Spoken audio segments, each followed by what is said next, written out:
Hello and welcome to the history of Babylon 5. Today's episode is the 7th part of the history of Delenn and the final part.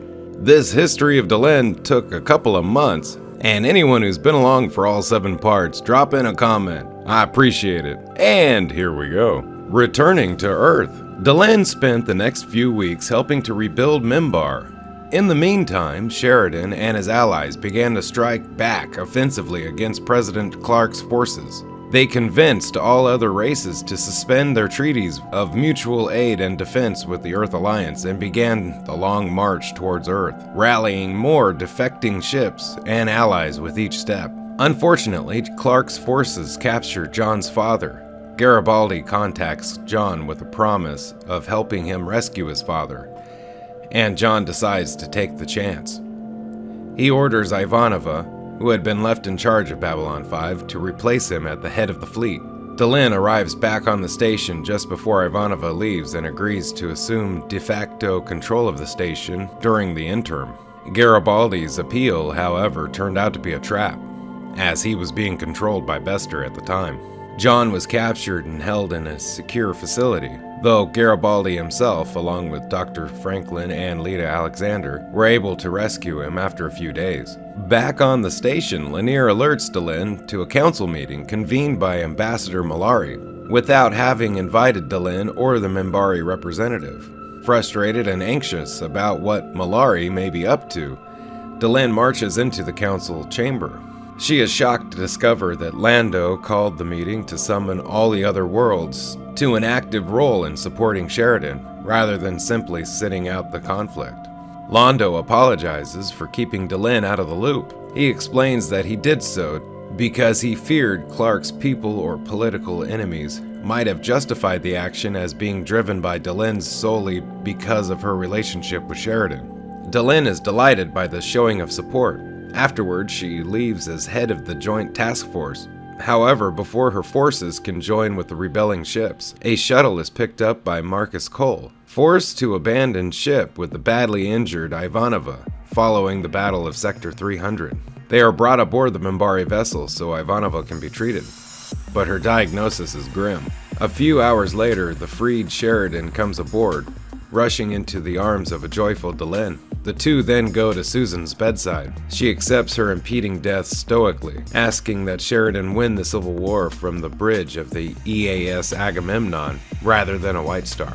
Ivanova is sent back to Babylon 5, and the fleet is assembled to finish the war. After neutralizing most of Clark's forces at the Battle of Mars, the fleet moves on to Earth itself. As they prepare to leave hyperspace, Lanier suddenly joins Delenn on her ship.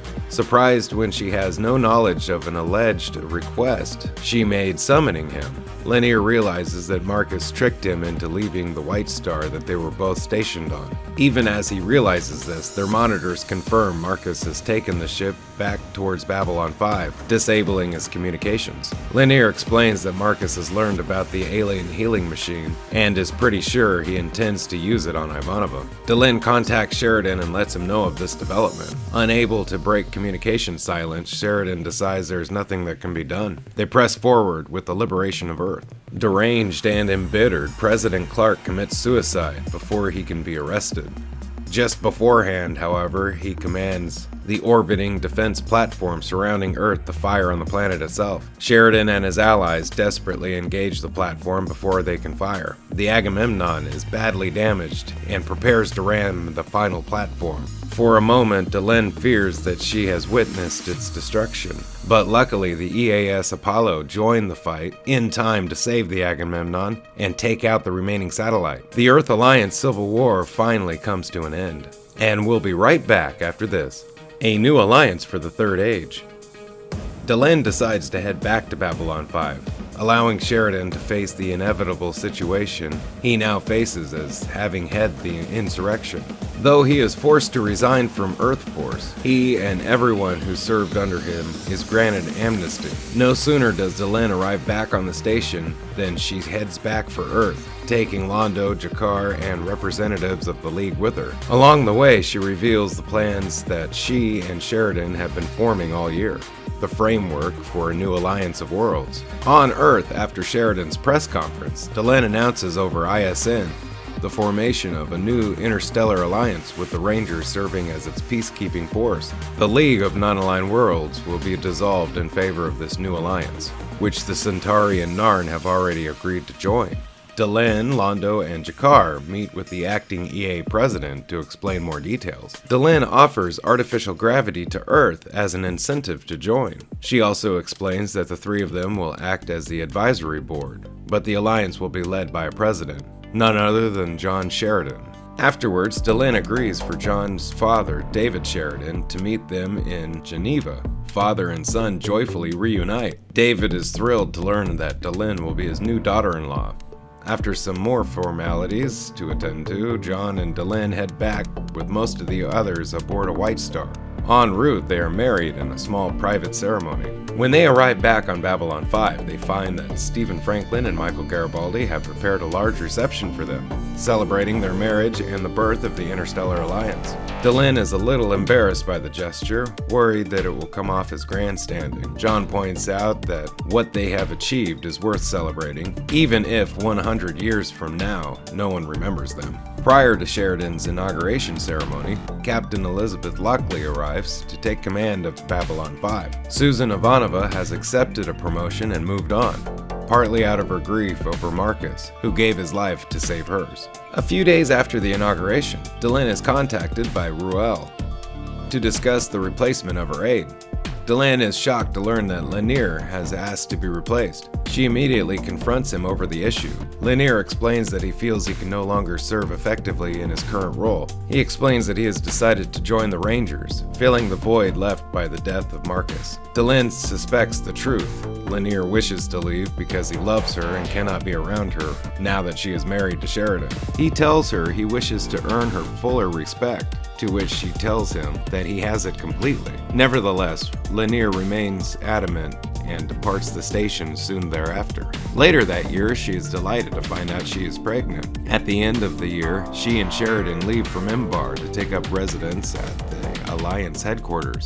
During the journey home, Lanier betrays Delenn's trust by leaving Sheridan to die during an accident on board the White Star. 20 years later, in the years that follow, Delenn would continue to be a force in the politics for the Alliance, eventually taking over as ISA president herself in 2279, when Sheridan declined re-election, wanting instead to use his remaining years to focus on the Rangers. Sheridan in turn took over for Delenn to become the new Inthla for a time. Before Sheridan passed beyond the rim in 2281, he and Delenn hosted a small private dinner, inviting their surviving friends to come together one last time before the end. The next morning, after a wreckingly emotional goodbye, Sheridan left Delenn and Minbar for the last time, asserting that it would help Delenn keep the Alliance together if he died quietly out among the stars, going to the sea, as the Minbari called it. A few days later, Sheridan's White Star was found abandoned near Coriana 6, its airlock sealed, but no trace of her husband inside. Shortly thereafter, Delenn attended the decommissioning ceremony of the now defunct Babylon 5 alongside Emperor Veer, Michael Garibaldi, Zach Allen, General Stephen Franklin, and General Ivanova, who accepted Delenn's offer to become the new Analashak Na and leader of the Rangers. Working alongside Delenn, Susan spent the rest of her life serving as Ranger 1, never marrying, choosing instead to dedicate her life to her work. She expanded the roster of membership in the Analashak to include representatives of every member of world and instituting a system of honor and self-sacrifice that was unparalleled for centuries to come. Delenn also supported Ivanova's order that the body of Marcus Cole be kept in cryonic suspension for as long as it took to restore him to life. And we'll be back after this. Delenn continued serving as president for many years until finally stepping down and withdrawing entirely from public life.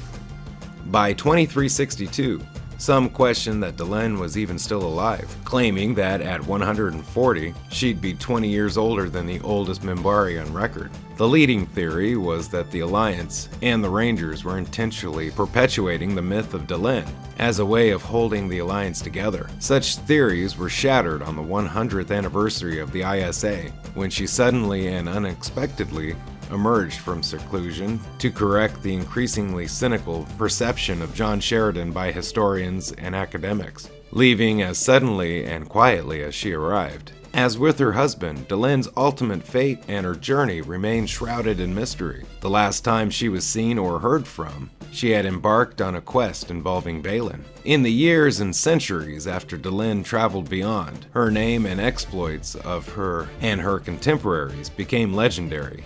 Even after almost 200 years, the words of Delenn were still followed on Minbar, and almost 1,000 years after her passing, in the ruins of Earth following the Great Burn, illuminated manuscripts still tell of the words and deeds of Ivanova the Strong, the Blessed Sheridan, and Delenn the Wise.